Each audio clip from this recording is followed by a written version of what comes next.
Les obsèques de Jean-François Knecht, le conseiller municipal et général PS, est décédé la semaine dernière à l'âge de 49 ans. Tous ses amis politiques étaient là pour un dernier adieu, mais l'hommage rendu à cet homme de conviction a réuni, au-delà de son propre camp, de nombreux élus azuréens. Vincent Capu, France Montagne, Nils Brunelli. La cathédrale Sainte-Réparate, pleine à craquer. Parents, enfants, amis, anonymes et personnalités politiques sont venus rendre un dernier hommage à Jean-François Knecht. C'est qu'en fait, Jean-François avait une conviction chevillée au corps, une conviction si forte, si essentielle, qu'elle lui donnait une dimension bien supérieure à celle de l'activiste généreux à laquelle on a trop souvent voulu le réduire.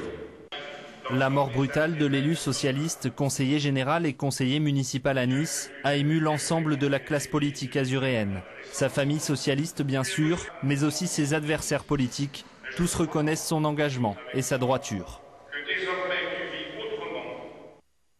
C'est pour nous une perte irréparable.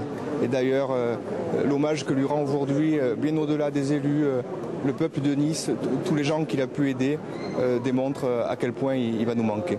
Ça va être un modèle qu'on va continuer à poursuivre dans son combat pour l'éthique, la droiture et l'intérêt général. Je crois que c'est une grosse perte pour toute la gauche, pour le Parti socialiste, mais pour moi aussi, parce qu'en plus c'était un ami. Et c'était un homme de parole qui suivait les dossiers. Et chaque fois que vous lui proposiez un dossier, il allait jusqu'au bout et souvent on arrivait à des solutions concrètes. Retraité de l'éducation nationale, Jean-François Knecht se consacrait presque exclusivement à sa passion, la chose publique. Il avait 49 ans.